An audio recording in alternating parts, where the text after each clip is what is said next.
Hello friends, welcome to our YouTube channel Career Scale Up. I hope your preparation is going well. आपकी तैयारी अच्छी चल रही होगी. अगर नहीं चल रही है अच्छी तो उसे अच्छी करें. अभी मैं ये कहना चाहूँगा कि आज 14th हो गई है, 14th फरवरी. तो अराउंड 27-28 डेज हैं, क्योंकि फरवरी 28 डेज की है. तो जो बचे हुए दिन हैं उनमें एटलीस्ट एक प्रैक्टिस सेट हर रोज करें 160 क्वेश्चंस का ही. जैसे पेपर मतलब प्रीवियस ईयर जो एग्जाम्स हैं उसमें से जरूर करें एक पेपर रोज. PYQ बेस्ट है अपने लिए. अगर हम कर सकते हैं तो at least 1 per day at the least. अगर ज़्यादा कर सकते हैं तो बहुत अच्छा है, क्योंकि उसमें Hindi, GS plus maths, reasoning सब आ जाएगा. और 2000 जस्ट लाइक द एक्सरसाइज. जैसे हम ट्रैम्पोलिन करते हैं या स्विमिंग करते हैं, उसमें हमारी बॉडी के सारे पार्ट्स या सारी बॉडी की एक्सरसाइज हो जाती है. तो उसी तरह से हमारा सारा सिलेबस एक बार रिवाइज भी हो जाएगा और हमारे सामने वो क्वेश्चंस भी आ जाएंगे डिफरेंट डिफरेंट सेक्शंस के या डिफरेंट डिफरेंट पार्ट्स के. और पूरा सिलेबस हमारी आंखों के सामने से हर रोज जाएगा. तो एटलीस्ट हमें एक PYQ जरूर लगाना चाहिए पर डे. ज़्यादा लगा सकते हैं तो बहुत अच्छा है. और हिंदी है जैसे कंसिडरेबली थोड़ा हम समझते हैं कि थोड़ा इजी है, तो उसे जरूर देखता रहें और उसमें मार्क्स ज़्यादा करने की कोशिश करें. मैथ्स और रीजनिंग है, रीजनिंग उसी तरह का सब्जेक्ट है. रीजनिंग में बड़े कम जगह हैं जहाँ पे हमें बहुत ज़्यादा मेहनत करने की ज़रूरत होती है. कुछ एक चीज़ें याद रखनी होती हैं, 7-8 मैक्सिमम 10 जगह होंगी जहाँ फॉर्मूले की तरह या हमें थोड़े स्पेशल अटेंशन के साथ काम करना है. अदरवाइज सिंगल क्लिक होती हैं वो, तो मतलब स्ट्राइक करती हैं माइंड पे और हो जाते हैं क्वेश्चन. इस तरह होता है अगर प्रैक्टिस थोड़ी अच्छी है. जहाँ पे क्वेश्चन थोड़े कॉम्प्लेक्स है वहाँ हम थोड़ा काम कर लें, उन्हें नोट डाउन कर लें. 1 पेज 2 पेज में रीजनिंग के नोट्स बन जाते हैं अगर आप नोट बनाओगे. मैथ्स मैटर ऑफ प्रैक्टिस है. आप अगर प्रैक्टिस में हैं तो कंटिन्यूसली अच्छा ही कर रहे होंगे. और जो सेक्शन या जो चैप्टर अपने कमजोर हैं उस पर थोड़ा काम करें. उसमें GS वाइड है but we are trying to cover it. सबसे पहले हमने पॉलिटी इसीलिए चुना है क्योंकि सबसे ज़्यादा क्वेश्चन वहीं से पूछे गए हैं. और अभी सजेशंस कुछ इस तरह के आ रहे हैं कि हमें थोड़ा सा एग्जाम फोकस्ड होके काम करना है. कुछ एक्सेस कई बार एक्सप्लेनेशन हो जाती है तो दैट विल बी रिड्यूस्ड और दैट विल बी कर्टेल्ड. उसे हम कम कर देंगे और लिमिटेड एंड सटीक अभी उसी पे रहेगा फोकस, क्योंकि दिन बड़े लिमिटेड है और सिलेबस काफ़ी वाइड है. तो चलो स्टार्ट करते हैं. अभी तक हम कर चुके हैं, हम पार्ट 3 तक कवर कर चुके हैं, फंडामेंटल राइट्स तक. तो आज हम पढ़ेंगे part 4 and that is DPSP, directive principle of state policy. तो स्टार्ट करते हैं. DPSP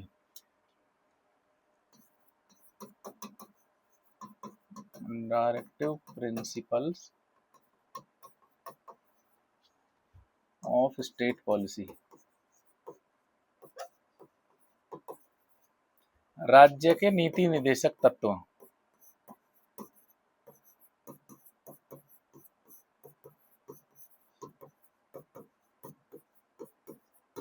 तो directive principles of state policy. State की जो पॉलिसी होगी उसको ये डायरेक्शंस हैं. कॉन्स्टिट्यूशन ऑफ इंडिया डायरेक्शन दे रहा है स्टेट को कि आपको अपनी जो भी पॉलिसी बनानी है, जो भी काम करने हैं वो इसके अकॉर्डिंग करने हैं. तो पार्ट 4 में डायरेक्शंस दिए गए हैं. किसको डायरेक्शन दिए गए? स्टेट को. किसने दिए हैं? कॉन्स्टिट्यूशन ऑफ इंडिया ने. राज्य के नीति निदेशक तत्व की, राज्य की जो नीति होगी उसे किस तरह चला जाएगा, राज्य स्टेट की जो पॉलिसी होगी उसे किस तरह हम रन करेंगे, मतलब गवर्नमेंट किस तरह रन की जाएगी, कौन से लॉ हम बना सकते हैं, कौन सा एग्जीक्यूटिव लेजिस्लेटिव एक्शन क्या होने चाहिए हमारे, उसको ये गाइड कर रहे हैं नीति निदेशक तत्व. तो इनका ओरिजिन बेसिकली कहाँ से है?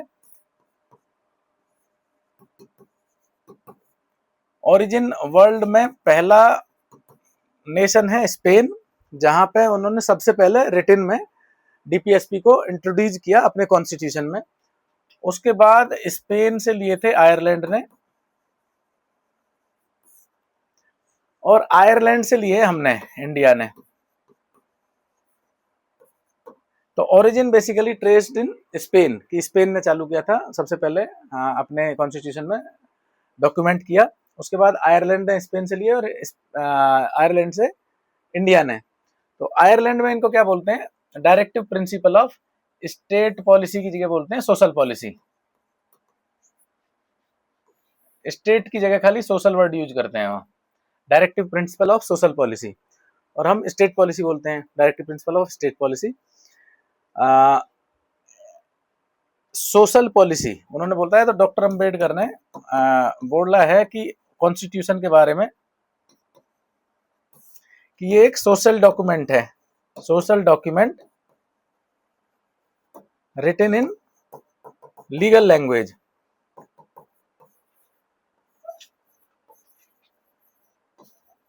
तो पूछ सकते हैं, जैसे स्टेटमेंट, कई बार स्टेटमेंट पूछते हैं कि ये स्टेटमेंट किसने बोला है, तो सोशल डॉक्यूमेंट है, सामाजिक दस्तावेज है, सामाजिक दस्तावेज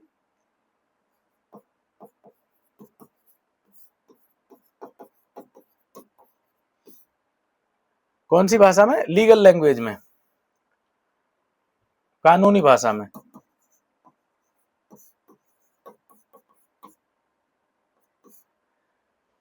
तो social document written in legal language, तो इसको बोला है।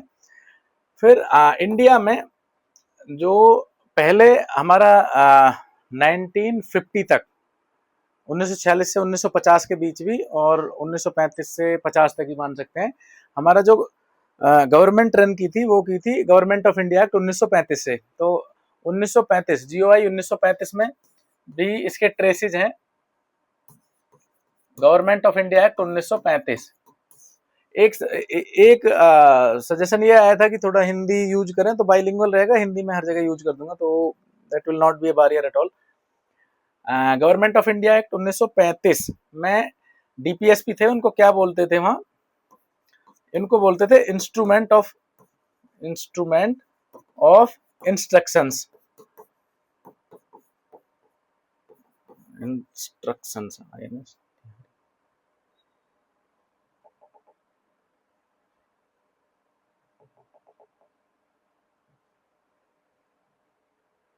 क्या हुआ, इंस्ट्रूमेंट ऑफ इंस्ट्रक्शंस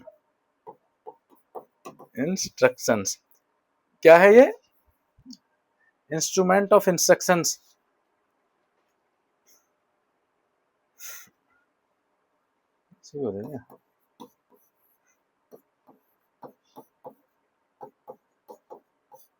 निर्देश प्रपत्र, हिंदी में बोलते हैं इसे निर्देश प्रपत्र।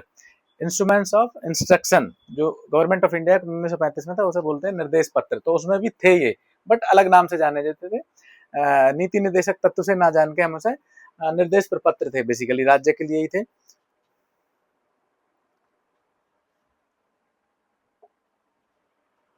तो इनका सिग्निफिकेंस क्या है, बेसिकली क्यों है ये, या महत्व क्या है इनका, हम थोड़ा इनके बारे में डिस्कस कर लेते हैं। फिर आर्टिकल 39, 43 और 48, ये 3-4 आर्टिकल हैं जहां थोड़ी बड़े हैं, अदरवाइज सारे छोटे हैं। तो थोड़ा इनका बेसिकली रोल क्या है, सिग्निफिकेंस क्या है।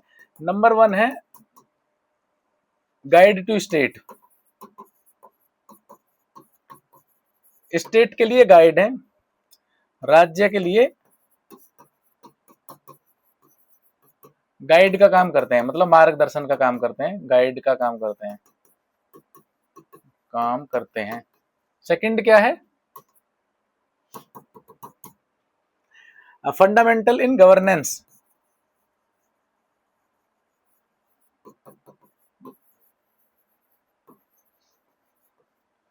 Fundamental in governance of nation, मतलब कि राष्ट्र की जो शासन है, राष्ट्र का जो शासन है उसमें मूल है, मतलब बेसिक है, गवर्नेंस शासन में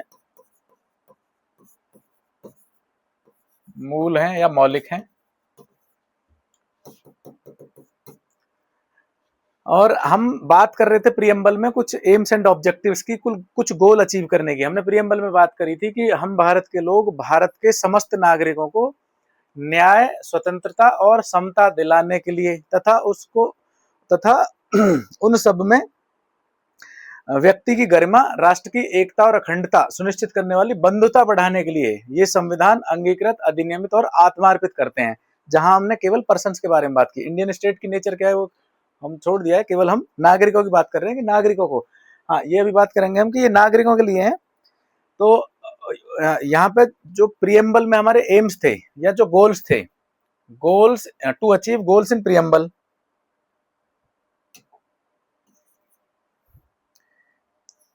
तो और क्या सिग्निफिकेंस है इनका, to achieve goals mentioned in preamble या listed in preamble, mentioned in preamble मतलब हमारी प्रस्तावना के उद्देश्यों को या लक्ष्य को, उद्देश्यों या लक्ष्य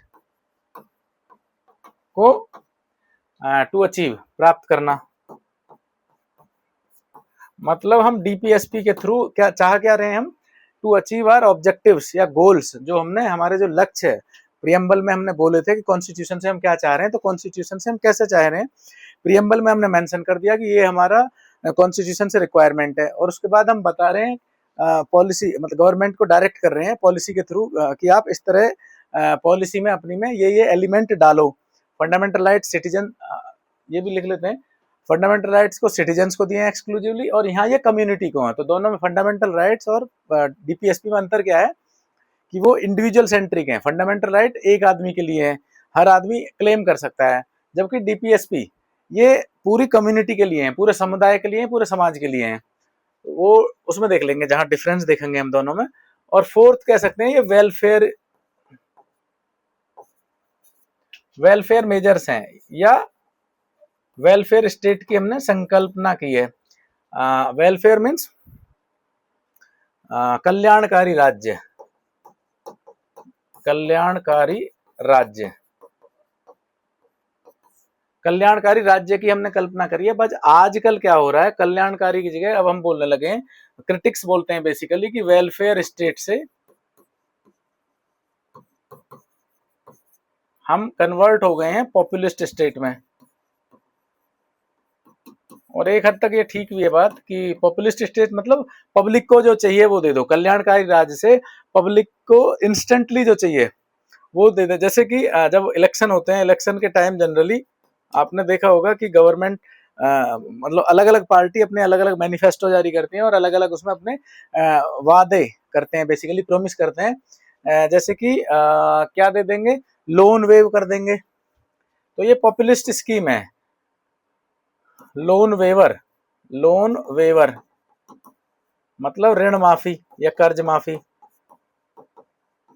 कुछ बोलेंगे कि हम आपको अनएम्प्लॉयमेंट अलाउंस, बेरोजगारी भत्ता,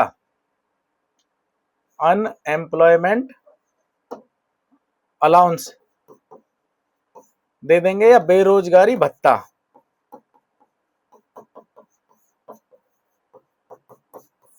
ये प्रोवाइड कर देंगे। तो ये अब वेलफेयर स्टेट से हम कन्वर्ट हो, मतलब ऐसा तो नहीं कह सकते कि कन्वर्ट हो गए हैं, बट ऐसा देखा जाता है कि इलेक्शन के टाइम सारी पार्टी कुछ ना कुछ अपने मैनिफेस्टो में इस तरह की चीजें डालती हैं जो वेलफेयर स्टेट की डेफिनेशन में ना आके वो कहीं ना कहीं पॉपुलिस्ट स्कीम्स में जाएंगी, तो हम यहाँ कन्वर्ट होते जा रहे हैं।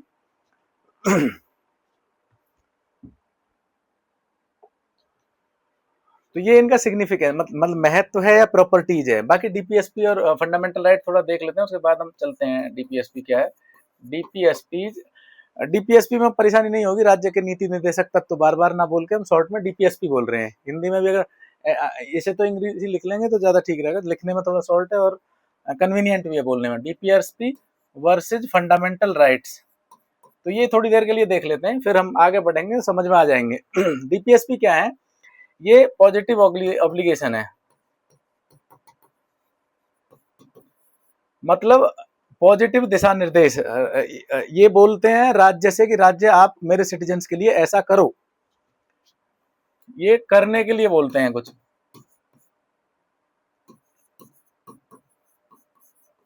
काम करने के लिए बेसिकली, या लॉ बनाओ, या एग्जीक्यूटिव से बोलेंगे ये काम करो, काम करने के लिए। और फंडामेंटल राइट क्या बोलते हैं, ये नेगेटिव ऑब्लिगेशन है, ऑब्लिगेशन तो नहीं मतलब ये नेगेटिव फोर्स एक तरह से डालते हैं स्टेट पर।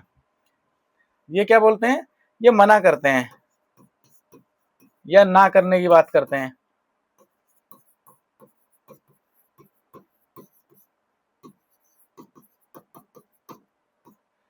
फंडामेंटल राइट्स क्या थे? आर्टिकल 15 देखो, वो क्या बोल रहे हैं? State shall not deny to any person on the grounds of these religion, race, caste, sex, place of birth. तो स्टेट ऐसा नहीं कर सकता। 16 में भी ऐसे ही कहते हैं कि इक्वलिटी रखोगे, 17 में भी वो बोल रहे हैं कि आप अनटचेबिलिटी नहीं करोगे, 18 में बोल रहे हैं आप टाइटल कन्फर नहीं करोगे किसी भी पर्सन पे, 19 पे बोल रहे हैं कि आप मेरे पर्सन्स को या नागरिकों को बोलने से नहीं रोकोगे। मतलब वो एक नेगेटिव फोर्सेज है स्टेट पे, स्टेट को ये मना करते हैं फंडामेंटल राइट्स।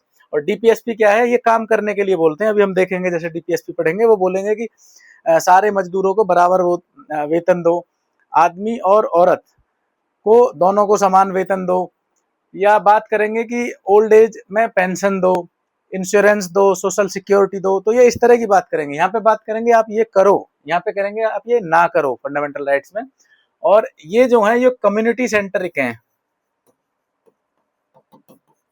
अभी हम जब पढ़ेंगे आगे डीपीएसपी देखेंगे तो हमें दिखेगा कम्युनिटी सेंट्रिक मतलब पूरे समुदाय के लिए है ये इंडिविजुअल ये इंडिविजुअल सेंट्रिक है। इसमें क्या है, एक आदमी भी कोर्ट जा सकता है कि मेरे राइट्स कर्टेल किए। ये क्या है, ये पूरी कम्युनिटी को, ये सबका सामाजिक या पूरे समुदाय, पूरी कम्युनिटी के बारे में बात करेंगे कि इस समुदाय के लोगों को ये दो। स्टेट से बोल रहा है कॉन्स्टिट्यूशन कि आप मेरे नागरिकों को ये चीज दो, किसी एक नागरिक को नहीं, सबको दो। तो ये कम्युनिटी सेंट्रिक है और ये इंडिविजुअल सेंट्रिक है। डीपीएसपी और फंडामेंटल राइट्स में बेसिक डिफरेंस तो यही है। Yes, one the very essential thing कि डीपीएसपी, हम बात कर रहे थे प्रीएम्बल में ऑब्जेक्टिव्स की, इसलिए मैं बोल रहा था उस दिन कि प्रीएम्बल को जरूर याद कर लेना कि प्रीएम्बल हमें बार बार काम आएगी थ्रू आउट द कॉन्स्टिट्यूशन, कि हमें अचीव क्या करना है। बेसिकली हम चाह क्या रहे हैं कॉन्स्टिट्यूशन से और कैसा बनाना चाह रहे हैं, देश को कैसा बनाना चाह रहे हैं, इंडियन स्टेट को कैसा बनाना चाह रहे हैं, उसके नागरिकों को कैसा बनाना चाह रहे हैं। ये दोनों बात हमने की। सोर्स ऑफ अथॉरिटी कॉन्स्टिट्यूशन का कौन है? लोग हैं। और जैन जैक्स रूसो एक स्विट्जरलैंड के स्कॉलर थे, उन्होंने बोला था कि लेजिटिमेसी जो आती है किसी भी राजा की या किसी भी सरकार की, वो आती है पब्लिक विल से। तो public will say he constitution बना है, पॉपुलर विल या पब्लिक विल, मतलब लोगों की इच्छा, लोगों ने चाहा तो कॉन्स्टिट्यूशन बना। लोगों ने लेजिटिमेसी की बात करते हैं जब, एक थोड़ा ये हटके है वैसे, लेजिटिमेसी मतलब वैधता, एक तरह से लीगल वैलिडिटी, कानूनी वैधता बोलते हैं ना, कि अगर कोई भी राजा है, या एंशिएंट का ले लो या आज का ले लो, किसी भी कंट्री में ले लो, अगर वहां के लोगों का उसमें विश्वास नहीं है तो उसकी कोई लेजिटिमेसी नहीं है, वो कभी भी उखाड़ के फेंक सकते हैं उसे। उस स्टेट में अनार्की कभी भी हो सकती है। एक बोलते हैं, हम बात करेंगे, जैसे हम कुछ कॉन्सेप्ट हम देखते आ रहे हैं, ऐसे ही हम एक चीज देखेंगे कि सोशल ऑर्डर की बार बार बात करते हैं हम कॉन्स्टिट्यूशन में, कि सामाजिक व्यवस्था बनी रहे, और इसी का उल्टा होता है अनार्की, मतलब स्टेट ऑफ कैओस, मतलब वहां कोई सोशल ऑर्डर नहीं है, कोई लॉ नहीं है, कुछ नहीं है, अस्त व्यस्त सारी चीजें ऐसे हो रखी हैं। ये क्या होता है? सामाजिक व्यवस्था। तो ये दोनों आपस में एक दूसरे के अपोजिट है वर्ड, सामाजिक व्यवस्था। और अनार्की क्या होता है?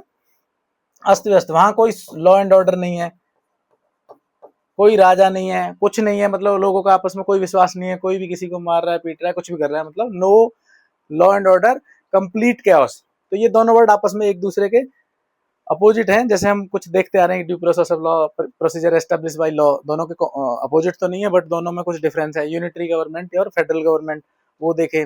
इसी तरह के कुछ वर्ड हम यूज करते रहे। रूल ऑफ लॉ की जब बात कर रहे हैं तो आर्बिट्रेरी वहां नहीं हो सकता। इसी तरह से सोशल ऑर्डर की बात करेंगे हम थ्रू आउट, जहां जहां तो वहां उसके अपोजिट अनार्की वर्ड होगा यूज। अराजकता बोलते हैं बेसिकली इसे, अराजकता मतलब वहां कोई राजा नहीं है, कुछ नहीं है। तो पब्लिक विल या पॉपुलर विल, लोगों की इच्छा ही शक्ति का स्रोत है, ये बोला था रूसो ने, जैन जैक्स रूसो। और वो सही भी है।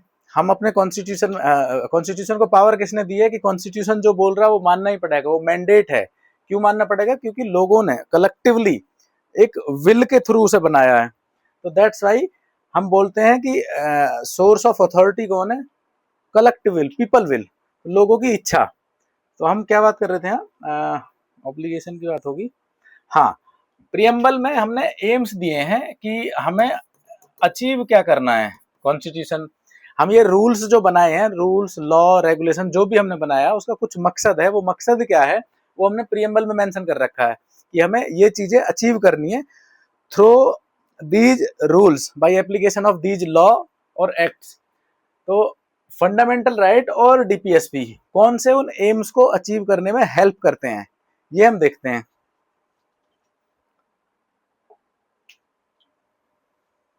फिर से लिख लेते हैं डीपीएसपी। आई थिंक सब अब इससे वो हो गए होंगे एकस्टम्ड की डीपीएसपी मतलब directive principle of state policy, राज्य के नीति निर्देशक तत्व। और यहाँ फंडामेंटल राइट्स हम बात कर रहे हैं कि प्रियम्बल में हमने कुछ एम्स लिए थे। प्रियम्बल में हमने कुछ एम्स बोले थे लोगों के। कौन कौन से बोले थे? एम्स क्या थे लोगों के लिए? Justice, JLEF, justice, liberty, equality and fraternity. Justice न्याय, लिबर्टी स्वतंत्रता, स्वतंत्रता,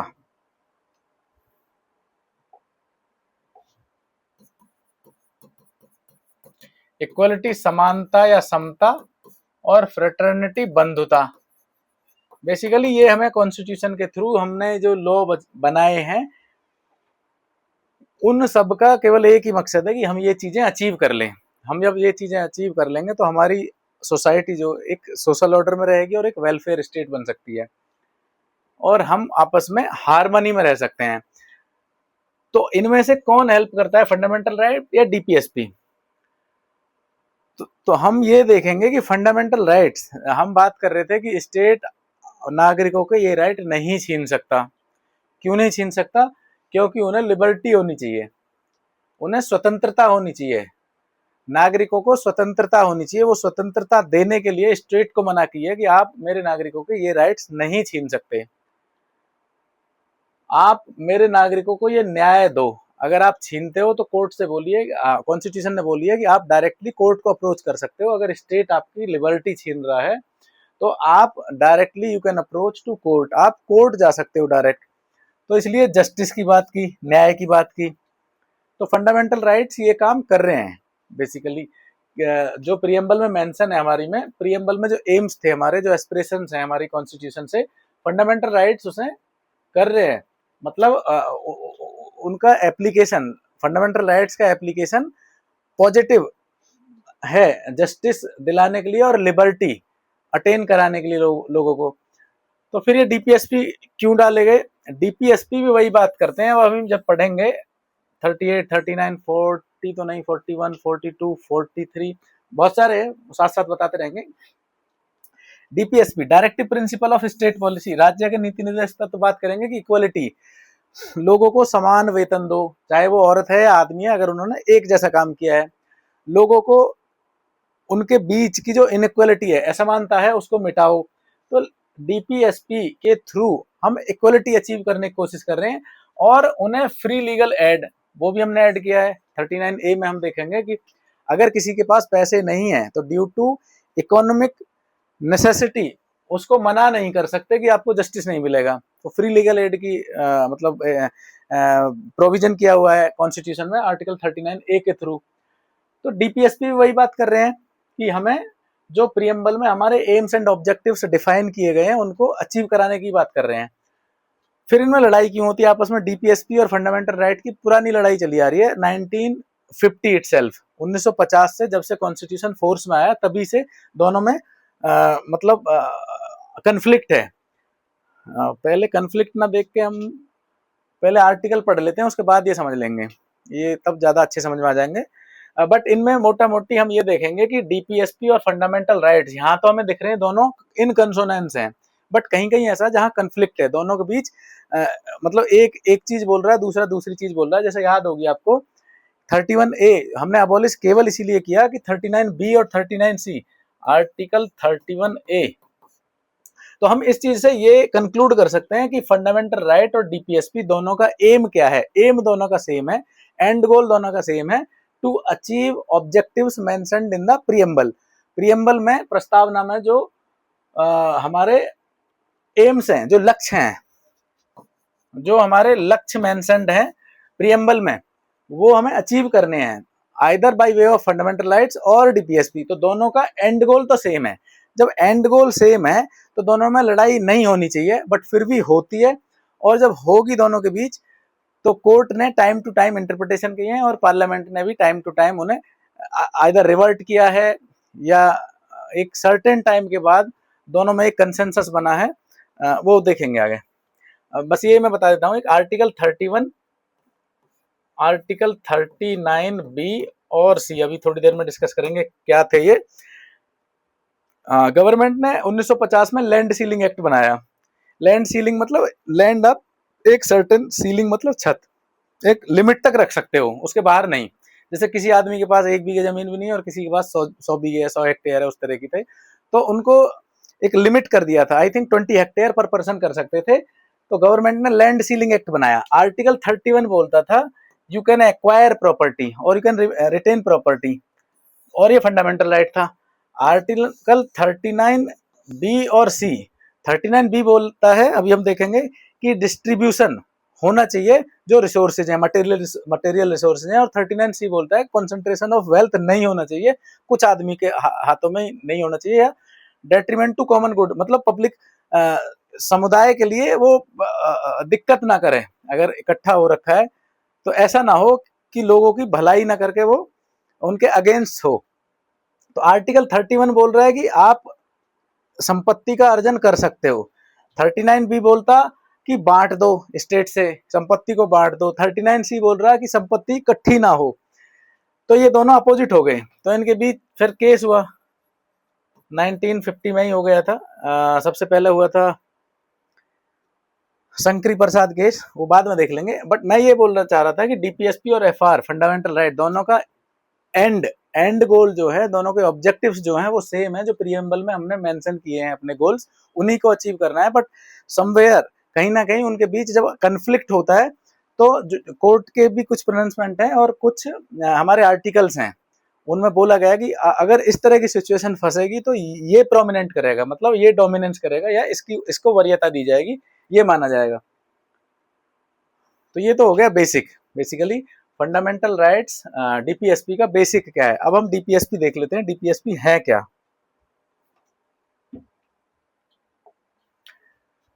तो डीपीएसपी आर्टिकल 36 से चलते हैं 31 तक, और ये है पार्ट 4। फिर से लिख देते हैं डीपीएसपी 36 क्या बोलता है। आर्टिकल 36 क्या बोलता है, स्टेट या राज्य की परिभाषा। राज्य की परिभाषा वही है जो पार्ट 3 में थी, ऐसा बोला है इस आर्टिकल में। तो आप एक बार वहां देख लेना, अच्छे से एक्सप्लेन किया, पर फिर से बोल देते हैं कि राज्य में क्या है, executive and legislative organs of government, government दोनों, चाहे वो सेंट्रल गवर्नमेंट हो या स्टेट गवर्नमेंट हो। थर्ड बोला था कि जो लोकल बॉडीज हैं, म्यूनिसिपैलिटी हैं, डिस्ट्रिक्ट बोर्ड्स हैं, पंचायत हैं, विलेज पंचायत हैं, वो भी स्टेट की डेफिनेशन में आएगा। फोर्थ बोला था हमने जो स्टैट्यूटरी ऑर्गेनाइजेशन है, मतलब लॉ बना के, ऑर्डिनरी लॉ, साधारण कानून, सामान्य कानून बना करके कोई अगर हमने स्टैट्यूट बना, मतलब कोई बॉडी बनाई है, तो वो भी उसकी डेफिनेशन में आएंगे। इवन नॉन स्टैट्यूटरी, मतलब जो रिजोल्यूशन से भी पास कर देती है गवर्नमेंट, कई बार एक बॉडी, कोई बॉडी बना देती है, ट्रस्ट बना देती है, कुछ भी बना देते हैं। जैसे नीति आयोग है, वो रिजोल्यूशन से पास है, वो किसी एक्ट के थ्रू पास नहीं है। तो उस तरह के भी स्टेट की डेफिनेशन में फॉल करेंगे। और सुप्रीम कोर्ट ने उसमें ऐड किया है कि अगर कोई पब्लिक, प्राइवेट संस्थान, प्राइवेट इंस्टीट्यूशन भी अगर सरकारी काम कर रहा है, मतलब एज ए एजेंट ऑफ या as an instrument of state work करता है, then that organization will also fall under the definition of state. तो article 36 is analogous to article 12, मतलब दोनों सेम ही है, दोनों में एक वर्ड का भी अंतर नहीं है। आर्टिकल 12 हमने याद कर लिया था, आर्टिकल 36 भी हमारे याद हो गया। आर्टिकल 37 क्या है, ये तो हम वो कर देते हैं रिमूव। आर्टिकल 37 क्या है, आर्टिकल 37 है जो बात हमने 32 में बोली है ना फंडामेंटल राइट्स के बारे में, ऐसे ही डीपीएसपी के बारे में आर्टिकल 37 ने कुछ बोला है। आर्टिकल 32 क्या बोलता है कि अगर आपके राइट को स्टेट एनक्रोच कर रहा है, इन्फ्रिंज कर रहा है या अब्रिज कर रहा है, किसी भी तरह से उन्हें वायलेट कर रहा है, मतलब आपके राइट्स को छीन रहा है किसी भी तरह से, तो आप डायरेक्टली सुप्रीम कोर्ट के पास जा सकते हैं। कॉन्स्टिट्यूशन ऑफ इंडिया का आर्टिकल 32 ये बोल रहा है कि you can directly move to supreme court through article 32। Article 32 में बोला हुआ है। 37 में क्या बोला है, 37 में बोला हुआ है कि आप नहीं जा सकते इनके एप्लीकेशन के लिए, डीपीएसपी के लिए, नॉन जस्टिसिएबल। सबसे पहले बोला इनको कि ये नॉन जस्टिसिएबल हैं, गैर न्याय संगत। मतलब जैसे आर्टिकल 32 में बोला था कि आप कोर्ट जा सकते हो, तो इसका मतलब है नॉन जस्टिसिएबल, इसमें जस्टिस नहीं मिलने वाला आपको। ये स्टेट पे छोड़ी हुई है, बात करते हैं आगे, बट एक वर्ड ये याद रखना, नॉन जस्टिसिएबल है, ये गैर न्याय संगत है। आप आर्टिकल 37 38 बेसिकली 38 से और 51 को लेकर कोर्ट में नहीं जा सकते कि स्टेट ये काम नहीं कर रहा, ऐसा नहीं बोल सकते। तो नंबर पहला तो बोला है नॉन जस्टिसिएबल है, बट उसी में एक इंपॉर्टेंट चीज ये बोली गई है, but fundamental in the governance of country. Court तो नहीं जा सकते, पर फिर भी स्टेट को अपनी पॉलिसी ऐसी बनानी होगी कि वो उसमें फंडामेंटल रहेंगे, फंडामेंटल इन द गवर्नेंस, मतलब जो सरकार चलेगी उसमें ये मूल रहेंगे, बेस इन्हीं का रहेगा। शासन व्यवस्था में मूल सिद्धांत की तरह ये काम करेंगे। सिद्धांत अगर लिख दूंगा तो आपको फंडामेंटल राइट से कंफ्यूज होगा। सारा ही मिट गया, अभी कर सकते हैं क्या, हो गया इरेजर। शासन में मूल, ये शासन में मूल रहेंगे, शासन में मुख्य रहेंगे, कोर्ट नहीं जा सकते, बट शासन में मतलब रूल जो बनाओगे, पॉलिसी जो बनाओगे, वो इन्हीं के अकॉर्डिंग बनाओगे। ये आर्टिकल 37 है। दो चीज याद रखती है, नंबर 1 है नॉन जस्टिसिएबल, गैर न्याय संगत, और दूसरा है फंडामेंटल इन द गवर्नेंस। राज्य की जो पॉलिसी होगी उसमें ये फंडामेंटल होंगे, राज्य बनाएगा जो भी पॉलिसी, इनको ध्यान में रखते हुए बनाएगा। यही दो चीज याद रखनी है। यहाँ 37 खत्म, 38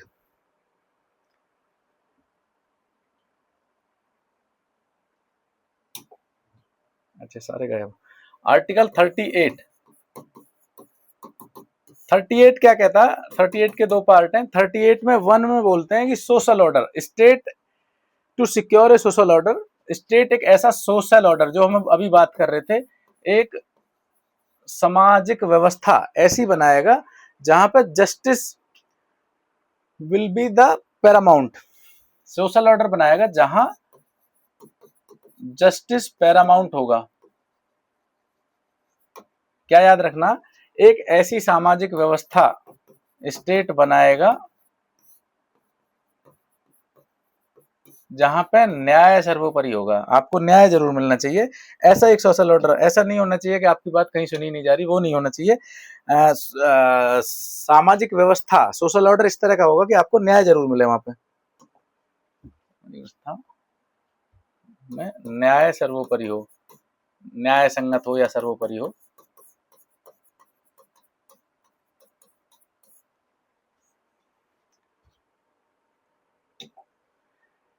पहला तो ये बोलता है कि state to secure, state has to secure a social order जहां पे जस्टिस पैरामाउंट होना चाहिए। जो हमने प्रियम्बल में जस्टिस की बात कर रहे हैं, वही जस्टिस है।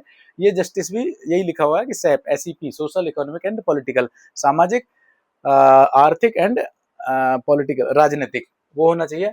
नंबर 2 में क्या बात की है, आर्टिकल 38(2) में बात की है कि स्टेट शैल एंडेवर या स्टेट शैल स्ट्राइव, इसमें आपको जो वर्डिंग मिलेगी ना डीपीएसपी में, वो हर जगह ऐसे मिलेगी, स्टेट ऐसा प्रयास करेगा, स्टेट ऐसा करने की कोशिश करेगा, स्टेट को ऐसा करना है, मतलब डायरेक्शंस हैं स्टेट को कि आप ऐसा करो। State shall endeavour to do, state shall strive to do. तो स्टेट क्या करेगा इसमें, टू मिनिमाइज, क्या मिनिमाइज करना है, आप दरोगा बने तो आपको कहेंगे इंटेलिजेंस ऑफिसर, आप जब इंस्पेक्टर बन जाओगे तो बोलेंगे सीनियर इंटेलिजेंस ऑफिसर। तो टू मिनिमाइज एसआईओ, एसआईओ को थोड़ा कम करो, और एफ और है इसमें, इनका बता देता हूं क्या है। एस क्या है, स्टेटस, आई क्या है, इनकम, ओ क्या है, अपॉर्चुनिटी। ये 4 वर्ड है, याद नहीं भी रहे तो चलेंगे, बस एक बार लिख दे रहा हूं कि मान लो कभी कुछ इस तरह का आ जाए तो माइंड में कई बार चीजें ऐसे ही हिट कर जाती हैं, भले ही हमने पूरी अच्छी तरह से नहीं पढ़ी है, बट ऊपर ऊपर भी अपने को मालूम है, तो हमें अंदाजा लग जाता है कि कुछ इस तरह की चीज थी। तो स्टेटस मतलब प्रतिष्ठा, इनकम मतलब आय, अपॉर्चुनिटी मतलब मौका या अवसर, और फैसिलिटी, फैसिलिटी मतलब सुविधा।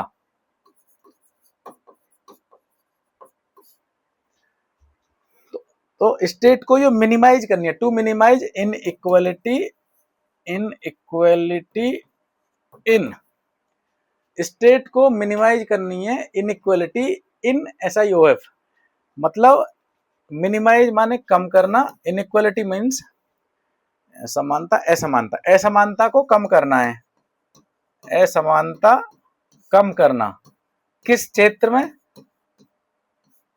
करनी है, कम करनी है, असमानता कम करनी है। 38(2) बोलता है कि राज्य को असमानता कम करनी है, किसमें, कि दो लोगों के बीच में ऐसा ना हो कि एक बहुत प्रतिष्ठित इस तरह का दिख रहा है, दोनों की आय में बहुत ज्यादा डिफरेंस है, दोनों की फैसिलिटीज में ज्यादा डिफरेंस है, दोनों की अपॉर्चुनिटीज में बहुत ज्यादा डिफरेंस है। तो स्टेट को ये सब आपस में एक जैसे करने हैं, ऑलमोस्ट सबको अवसर की समानता मिल जाए, सबको सारी सुविधाएं मिल जाएं, सबकी प्रतिष्ठा लगभग एक जैसी हो, सबकी लगभग इनकम एक जैसी हो, और इसमें केवल दो लोगों के बीच नहीं, दो ग्रुपों के बीच भी कहिए, और एक क्षेत्र के नहीं बल्कि अलग अलग क्षेत्रों के बीच भी, मतलब ये रीजनल डिफरेंसेस जो हैं उनको खत्म करने की भी बात कर रहे हैं। जो लिख देता हूं यहाँ, रीजनल डिफरेंस है किसी भी उसमें, इनकम के क्षेत्र में, स्टेटस में, अपॉर्चुनिटी में या फैसिलिटी में, जो रीजनल डिफरेंस है, मतलब हम ये लगा लेंगे जैसे गुजरात और महाराष्ट्र, वहां पे इकोनॉमी अच्छी है, वहीं हम उड़ीसा और छत्तीसगढ़ ले, वहां पे इकोनॉमी काफी उतनी अच्छी नहीं है, मतलब तो इस तरह के स्टेट्स में या नॉर्थ ईस्ट के स्टेट्स में उतनी अच्छी नहीं है, तो उनकी भी जो रीजनल डिफरेंसेस हैं उनको भी कम करना है in terms of status, income, opportunity and facility, प्रतिष्ठा, आय, अवसर और सुविधा। ये आर्टिकल 38(2). 38(1) क्या है कि सोशल ऑर्डर एक ऐसा बनाएगा जिसमें न्याय सर्वोपरि है गवर्नमेंट के सारे इंस्टीट्यूशंस में। और 38(2) में क्या बोल रहे हैं कि स्टेट इनइक्वलिटी, असमानता को कम करेगा, आय की असमानता को, प्रतिष्ठा की असमानता को, अपॉर्चुनिटी की असमानता को और फैसिलिटी की असमानता को कम करेगा स्टेट। तो ये 38(2). 39 बड़ा है थोड़ा, वहां पे डायरेक्शन है, इसमें ABCDEF और फिर 39 कैपिटल A। तो हम कीवर्ड अगर याद कर लें तो काम चल जाएगा। 39A में क्या है, right to adequate means of livelihood, adequate means, चलो ठीक है चलेगा, समझ तो आ ही रहा, नहीं आ रहा तो मैं दोबारा कर देता हूँ। Means, adequate means of livelihood, man और वुमेन दोनों के लिए। क्या है, एडिक्वेट मीन्स पर्याप्त साधन, adequate means of livelihood, livelihood जीविका,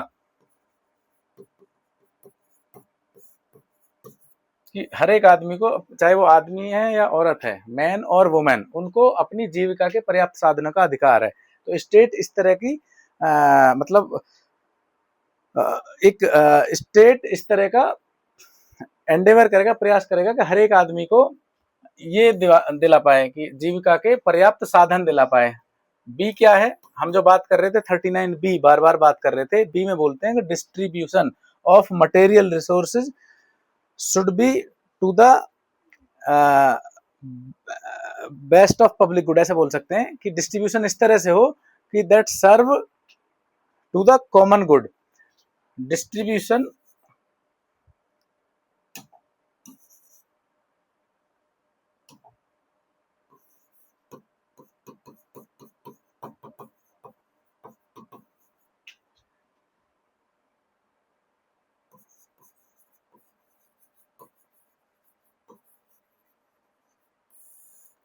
मतलब सबकी भलाई के लिए, कॉमन गुड मतलब सबकी भलाई के लिए। किसका डिस्ट्रीब्यूशन, रिसोर्सेज का। जो भी स्टेट के पास रिसोर्स हैं, जो भी हमारे पास रिसोर्स हैं, इंडिया एज ए नेशन, हमारे पास जो भी रिसोर्सेज हैं वो डिस्ट्रीब्यूट किए जाएं फॉर द कॉमन गुड, सार्वजनिक भलाई के लिए या सबकी भलाई के लिए। मतलब ऐसा नहीं है कि एक आदमी के साथ सब इकट्ठा हो जाए बाकी सब भूखे हैं, तो दैट शुड नॉट बी। हमारा जो 39 बी है वो ये बोलता है कि स्टेट को ऐसा काम करना है कि रिसोर्सेज जो हैं, जो साधन हैं या जो स्रोत हैं, मटेरियल स्रोत हैं, जो भौतिक स्रोत हैं या भौतिक संसाधन हैं, भौतिक संसाधनों का वितरण सामूहिक भलाई के लिए होना चाहिए, सबकी भलाई के लिए होना चाहिए। ये हमारा है 39 बी। 39 सी क्या है, याद कैसे कर लेंगे, बी डी। बी में जो है वो डिस्ट्रीब्यूशन है, इसलिए मैं बोलता हूँ कि कुछ टर्म्स इंग्लिश के हमें याद करने होंगे क्योंकि वो इजी बन जाते हैं कई बार याद करने में। बी डी सी सी सी है, 39 सी है, उसमें कॉन्सेंट्रेशन ऑफ वेल्थ नहीं होना चाहिए, कॉन्सेंट्रेशन ऑफ वेल्थ नहीं होना चाहिए, टू द कॉमन डेट्रिएंट नहीं होना चाहिए, मतलब कॉन्सेंट्रेशन ऑफ वेल्थ नहीं होना चाहिए। धन का संकेंद्रण, अब मुझे लगता है कि कॉन्सेंट्रेशन संकेंद्रण भी शायद उतना ही ईजी है जितना संकेंद्रण। तो धन का संकेंद्रण ना हो, कुछ ही लोगों के हाथ में ऐसा ना हो। तो आप ये कह के कोर्ट में नहीं जा सकते कि साहब हम तो देख रहे हैं कि डिस्ट्रीब्यूशन ऑफ कॉमन गुड नहीं है, हमारे पास तो इतने रिसोर्सेज नहीं है, दूसरों के पास है, या कॉन्सेंट्रेशन ऑफ वेल्थ तो है, हमें दिख रहा है कि केवल 10 लोगों के पास इतने पैसे हैं जो पूरे इंडिया के पास नहीं है। तो ये कह के आप कोर्ट में नहीं जा सकते हो, आर्टिकल 37 ने पहले ही मनाही कर दी है कि these are non justiciable, but फिर भी फंडामेंटल इन द गवर्नेंस है। और आज 1950 में इंडिया की जो हालत है वो इस तरह की नहीं है कि मैं इनको बोल दूं कि ये जस्टिसिएबल है, स्टेट को करने ही करने हैं। आज इंडिया की पोजीशन वो नहीं है, इंडिया वल्नरेबल है, तो अभी हम ये नहीं दे सकते, ये हम स्टेट पे छोड़ दे रहे हैं कि राज्य को जब उसकी इकोनॉमिक कैपेसिटी इस तरह की हो जाएगी कि वो ये काम कर सकते हैं तो देन स्टेट करेगा। तो स्टेट को ये स्टेट के ऊपर छोड़ दिए हैं बेसिकली। स्टेट को इंटरेस्ट किया है कि आपको आपकी इकोनॉमिक कैपेसिटी के अकॉर्डिंग देने हैं ये सब, और ये आपकी इच्छा है कि कब तक आप ये कैपेसिटी बनाओ और कब ये दो। तो कॉन्सेंट्रेशन ऑफ वेल्थ नहीं होना चाहिए। ये बी एंड सी है 39 के। तो सी सी इसे याद करने का तरीका क्या, 39 सी में सी कई बार ऐसे ही पूछ लेते हैं, नंबर्स पूछ लेते हैं, या परेशानी थोड़ी यूपी के एग्जाम्स में ये होती है कि वो एग्जैक्ट नंबर पूछते हैं आर्टिकल का। सारी चीजें छोड़ो, हमें नंबर बताओ कि क्या नंबर है 39 ए बी सी डी। तो नंबर याद करने जरूरी है। सबसे पहले तो है कि जीविका के पर्याप्त साधन हो मैन और वुमन दोनों के लिए, एडुकेट मीन्स ऑफ लाइवलीहुड। तो ए से एडुकेट मतलब पर्याप्त साधन हो जीविका के। B D B D B D B में है डिस्ट्रीब्यूशन। इतने तो याद होते होंगे वो कैप्स भी, क्योंकि 10th तक या 12th तक तो मैंडेटरी है इंग्लिश भी। तो डिस्ट्रीब्यूशन फॉर कॉमन गुड, जो रिसोर्सेज का डिस्ट्रीब्यूशन है वो सामूहिक या सबकी भलाई के लिए होना चाहिए, इस तरह का होना चाहिए। तीसरा है कि जो हमारा जो इकोनॉमिक सिस्टम है that should not result in the concentration of wealth. तो भौतिक संसाधनों या धन का संकेंद्रण मतलब धन का संकेंद्रण ना हो। अब हम देखें तो डिस्ट्रीब्यूशन ऑफ कॉमन गुड ये कहीं ना कहीं बात कर रहे हैं, और कंसंट्रेशन ऑफ वेल्थ ना हो। इक्वलिटी, अभी तक हम इक्वलिटी पे आए नहीं है वैसे। ये कहीं ना कहीं इंडिकेट करते हैं हमें कि ये कहीं ना कहीं ये बात कर रहे हैं कि आप इक्वलिटी की तरफ जाओ, देख सकते हैं हम, इनसे थोड़ा तो नजर आ रहा है, डिस्ट्रीब्यूशन फॉर कॉमन गुड, मतलब सबको, सबकी भलाई के लिए बंटनी चाहिए चीजें, और कॉन्सेंट्रेशन ऑफ वेल्थ नहीं होना चाहिए। इसका भी कहीं ना कहीं मीनिंग वही इन्फर हो रहा है कि कुछ हाथों में ना रहे, मतलब ये भी इक्वलिटी की तरफ जा रहे हैं जो प्रियम्बल में हमने बोले हैं। तो ए बी सी, अभी देखेंगे हम डी। डी क्या है? 39 डी, 39 डी है equal pay for equal work either by man और वुमेन। मतलब अगर काम बराबर किया, समान काम के लिए समान वेतन, चाहे वो आदमी करे वो काम या औरत करे, समान काम के लिए समान वेतन। मैन और वुमेन कोई भी हो, ऐसा नहीं है कि आदमी है तो उसे अलग सैलरी मिलेगी या उसे अलग पे मिलेगी, और वुमेन है तो अलग पे मिलेगी। तो यहाँ पे अब आर्टिकल 15 की याद हम कर सकते हैं। आर्टिकल 15 क्या बोल रहा था कि no state shall not deny या state shall not discriminate on grounds of religion, race, caste, sex, place of birth. तो लिंग के आधार पर भेद नहीं करेगा स्टेट। तो मैन और वोमेन है तो आप ऐसा नहीं कर सकते कि आदमी को 800 रुपये दे दो पर डे के लिए, जो जनरली करते हैं, और लेडी है तो उसको 400 रुपये दे दो, ऐसा नहीं करेगा। तो ये आर्टिकल 15 को प्रमोट कर रहे हैं बेसिकली 39 डी, या डिस्क्रिमिनेशन को अवॉइड करने की जहां बात की है। ई क्या है? 39 ई,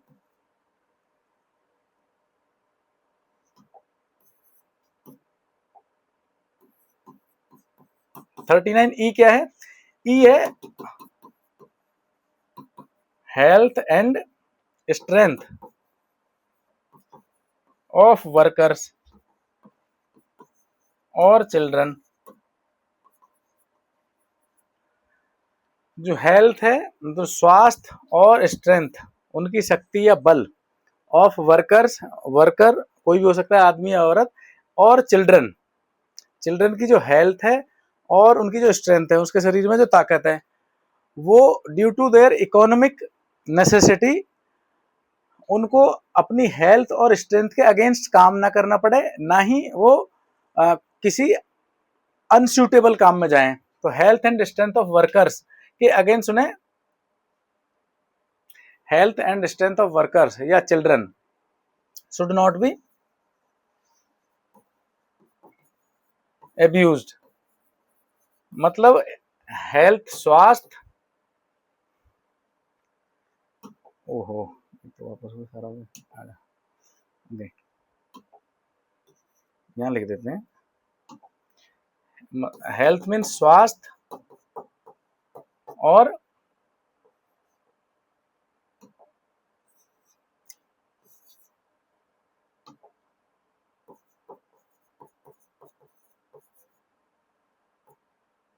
स्वास्थ्य और स्ट्रेंथ, मतलब बल या ताकत।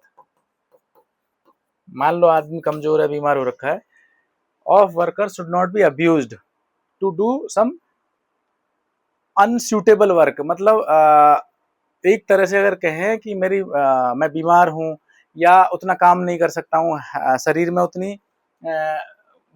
वो नहीं है, पावर नहीं है, तो वो उसकी वजह से ड्यू टू इकोनॉमिक नेसेसिटी, मेरे पास पैसे नहीं है इसलिए मेरे को काम करना पड़ा, स्वास्थ्य खराब होने के बाद भी, ऐसा नहीं होना चाहिए। स्टेट को ये कोशिश करनी है कि इस तरह की नौबत ना आने दें। तो ये हम अगर देखें तो आर्टिकल 23 जो बात करते हैं एक्सप्लॉयटेशन, राइट अगेंस्ट एक्सप्लॉयटेशन, और आर्टिकल 24 जो बात करते हैं फोर्स्ड लेबर, बेगार और ट्रैफिकिंग ह्यूमन, तो नहीं आएगा वो तो उसमें था, ट्रैफिकिंग इन ह्यूमन, इसमें फॉल कर सकते हैं। Health and strength of workers should not be abused. तो ये कहीं ना कहीं आर्टिकल 23 और आर्टिकल 24 को प्रमोट कर रहे हैं। 39 ई, इसके बाद है 39 एफ। 39 एफ क्या है कि जो चिल्ड्रन है, जो बच्चे हैं, उनको डेवलप होने दो एक फ्री एनवायरनमेंट में,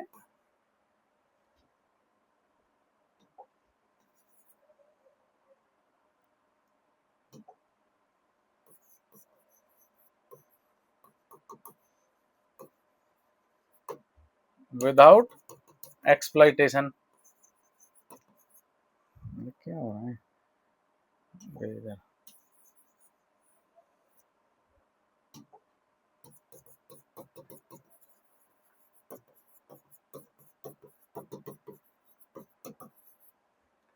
चिल्ड्रन जो हैं, बच्चे हैं, उनको फ्री एनवायरनमेंट मिले डेवलप होने के लिए विदाउट एक्सप्लॉइटेशन।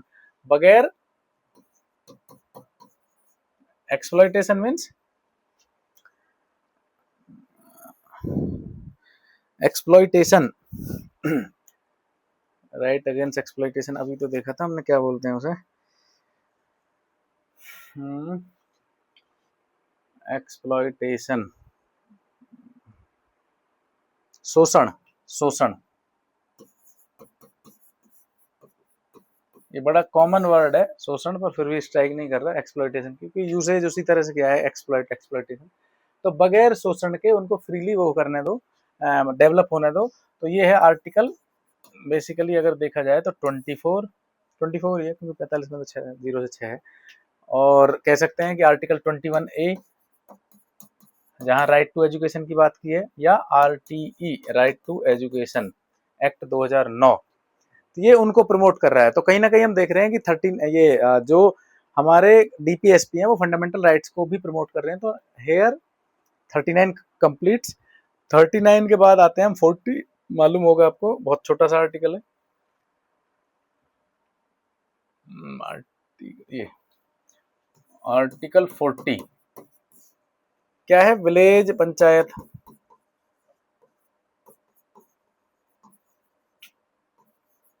मतलब हमको प्रमोट करनी है ग्राम panchayat democracy at grass root, democracy at grass root, या मतलब सबसे निचले स्तर पे हमको डेमोक्रेसी प्रमोट करनी है। या कह सकते हैं तो गांधी जी, ये गांधीयन प्रिंसिपल है, हम वो भी देखेंगे कि हमारे जो DPSP हैं उनको 3 पार्ट में क्लासिफाई किया हुआ है। कॉन्स्टिट्यूशन ने नहीं, बट एक स्कॉलर थे प्रोफेसर MP शर्मा, उन्होंने क्लासिफाई किया है हमारे जो DPSP हैं, डायरेक्टिव प्रिंसिपल्स हैं, उनको 3 कैटेगरीज में कैटेगराइज किया हुआ है, Gandhian, socialism and liberal intellectual. वो भी हम देख लेंगे कौन कौन से आर्टिकल कहाँ कहाँ फॉल करते हैं। तो गांधी जी का था ग्राम स्वराज्य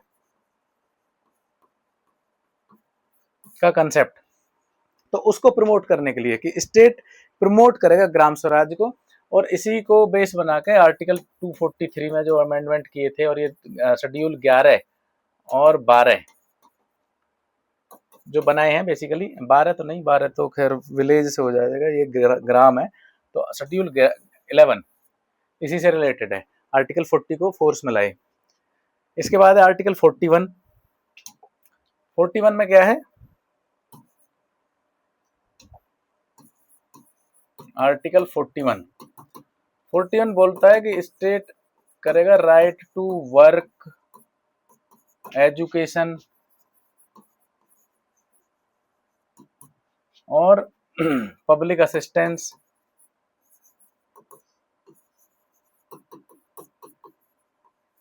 इन स्पेशल सर्कमस्टांसेस पर। पब्लिक असिस्टेंस किन केसेस में, जहां आदमी अनएम्प्लॉय हो, अनएम्प्लॉय, UNEMP, अनएम्प्लॉयड हो या अनएम्प्लॉयमेंट हो, या अनएम्प्लॉयमेंट है, ओल्ड एज है, या फिर बीमार है, सिकनेस है। तो ये क्या कह रहे हैं, राइट टू वर्क, काम करने का अधिकार उसे दे, काम करने का अधिकार, एजुकेशन, शिक्षा का अधिकार दे, पब्लिक असिस्टेंस, लोक सहायता। पब्लिक मतलब यहाँ पे यूज होता है गवर्नमेंट के सेंस में, पब्लिक असिस्टेंस मतलब सरकारी सहायता, लोक सहायता। और किस केसेस में, जहां स्पेशल सर्कमस्टांस में, public assistance in not every case में नहीं है, ये है स्पेशल, स्पेशली किस केसेस में, जहां अनएम्प्लॉयड हो। तो जो हम बेरोजगारी भत्ते की बात करते हैं वो यही है। तो अगर पूछें बेरोजगारी भत्ता आर्टिकल कौन से को यूज करके गवर्नमेंट ले रही है, तो आर्टिकल 41 को लेके। ओल्ड एज में जो पेंशन स्कीम है, अटल पेंशन योजना या और भी चलती रहती हैं, ये पेंशन स्कीम जो है यहाँ है सिकनेस, आयुष्मान भारत कौन से आर्टिकल का यूज करके बनाई हुई है। तो ऐसे हम देख सकते हैं कि जहां इस तरह की वर्डिंग है उन्हीं को यूज करके बनाए हैं। पीएमजे, प्रधानमंत्री जन आरोग्य योजना, तो ये आर्टिकल 41 का पार्ट बन जाते हैं। राइट टू वर्क, नरेगा, अभी चेंज भी आए हैं तो ये देख लेते हैं एक बार अलग से। राइट टू वर्क, काम करने का अधिकार, पहले था नरेगा, NREGA, कब था ये? 2005 में।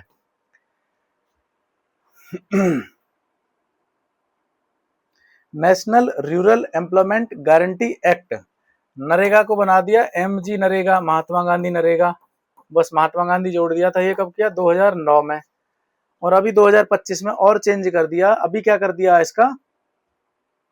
VB, विकसित भारत 2047 को जो हम टारगेट कर रहे हैं वो कर दिया हमने विकसित भारत। ये मैं हटा देता हूँ थोड़ी देर यहाँ से। PMJ, इनमें तो हिंदी की तो जरूरत नहीं है, ऐसा ये तो एक्ट के नाम लिखे हुए हैं, तो ये मैं PMJ को यहाँ से हटा के MG नरेगा के बाद अब कर दिया विकसित भारत। इसकी फुल फॉर्म वो मैं लिख देता हूँ, जयराम जी, याद कर लो। वैसे जी राम जी है, जी राम जी। ये कब किया है? 2025 में। तो ये कौन से आर्टिकल का पार्ट बनेगा? आर्टिकल 41 का। नरेगा 2005 में, मनरेगा 2009 में, और VB जी राम जी ये बना दिया 2025 में। जी राम जी क्या है ये हम देख लेते हैं। VB, विकसित भारत, जी राम जी, ये तो है विकसित भारत। ये तो हिंदी और अंग्रेजी दोनों सेम ही रहेंगी, विकसित का विकसित ही लिखा है, भारत का भारत। जी मतलब गारंटी, पहले वाला ही गारंटी है, GUARANTEE। राम रोजगार, A आजीविका, आजीविका मिशन, M मिशन, और G ग्रामीण। तो ये करंट से भी रिलेट करता है। यहाँ अब विकसित, इसमें डेज जो कर दिए गए ना वो 100 से बढ़ा के 25 और बढ़ा दिए हैं, 125 कर दिए हैं। पहले था ना नरेगा और MG नरेगा में 100 डेज मैंडेटरी वो था कि जो रूरल एरिया में पर फैमिली 100 दिन काम दे देंगे हम। अब MG ये विकसित भारत जी राम जी में 125 दिन का काम कर दिया है। क्या वो पर फैमिली 125 डेज पर फैमिली।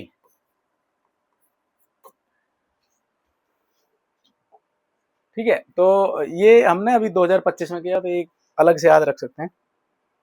हमारा यहाँ पे कंप्लीट होता है आर्टिकल 41। अब देखते हैं हम article 42।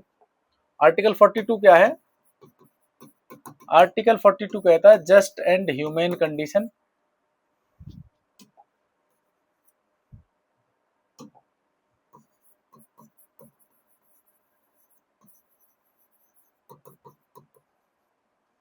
And maternity relief, METRINI, maternity.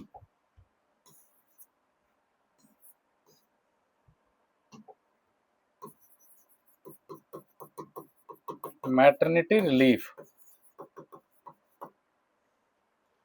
Just मतलब न्यायोचित, न्यायोचित,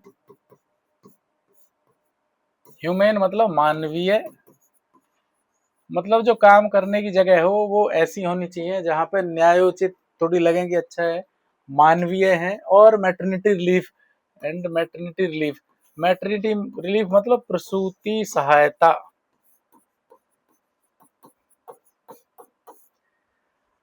अगर कुछ स्पेशल कंडीशन है तो वहां पे कुछ अलग रिलीफ भी मिलने चाहिए, इससे रिलेटेड है ये। Just and humane conditions for work and maternity relief, इन्हीं को यूज में लाके मैटरनिटी एक्ट जो हम 6 महीने, मेरे ख्याल से 6 वीक या 6 महीने 6 वीक, वो देखना पड़ेगा एक बार मैटरनिटी एक्ट में। अभी वो बढ़ा दिए हैं, कुछ बढ़ा दिए हैं, मतलब जो छुट्टी मिलती है फीमेल्स को वाइल ड्यूरिंग एम्प्लॉयमेंट, वो 2 बेबी तक है। पहले में दोनों में सेम ही है, शायद 6 महीने से बढ़ा के 6 महीने कुछ बढ़ाया है, मतलब 42 वीक कर दिए हैं, कुछ ऐसा है। तो मैटरनिटी रिलीफ, तो ये इन आर्टिकल 42 का यूज करके बनाए हुए एक्ट हैं। और just and human condition, factory act वगैरह में, माइंस एक्ट वगैरह में जो कंडीशंस होती हैं कि ऐसी वो देनी है, तो वो यहाँ पे फॉल कर सकते हैं। फैक्ट्री एक्ट मतलब आप ये देख रहे होगे कि हम जो बात कर रहे थे स्टार्टिंग में 37 में कि नॉन जस्टिसिएबल होगा, गैर न्याय संगत होगा, कोर्ट तो नहीं जा सकते, बट लॉ सारे यहीं से बन रहे हैं, आप देख रहे होगे। तो इसलिए बोलते हैं कि fundamental in the governance of policy of state, या fundamental in the governance of state. तो आर्टिकल 42 यहाँ कंप्लीट हो रहा है। तो यहाँ आज एंड करते हैं, क्योंकि क्लास ऑलरेडी उतना हो गया जितना आप बोल रहे थे कि बहुत ज़्यादा स्ट्रेच नहीं करो। तो आर्टिकल हमने आज देखे 36 से 42 तक। नेक्स्ट 43 टू 51 हम नेक्स्ट क्लास में कर लेंगे, वो जल्दी हो जाएंगे, क्योंकि यहाँ पे हमने डीपीएसपी की बड़े डिटेल में उनका बैकग्राउंड देखा एक बार। क्वेश्चन वहाँ से उठ सकते हैं, कॉन्सेप्चुअल क्वेश्चन उठेंगे तो उठ सकते हैं। नेक्स्ट क्लास में हम ये कंप्लीट कर देंगे, और हो सका तो ड्यूटीज भी उसी में डाल देंगे, but now will do them faster. So this ends the class here. So please do like, comment and subscribe the channel and share as well. I request कि आप ये शेयर जरूर करें, टाइम निकाल के ये देखो जरूर, अगर आपको बेनिफिट होगा। ये आप क्लास देखोगे तो पता लगेगा कि कंटेंट यहाँ छूटा नहीं है मेजोरली। आप जो क्वेश्चन है प्रीवियस ईयर के क्वेश्चन है उन्हें लगाओगे, और कॉन्सेप्चुअल भी कुछ क्वेश्चन होंगे तो यहाँ से सॉल्व हो जाएंगे। तो thank you for visiting, please do like and comment and subscribe as well. Thank you.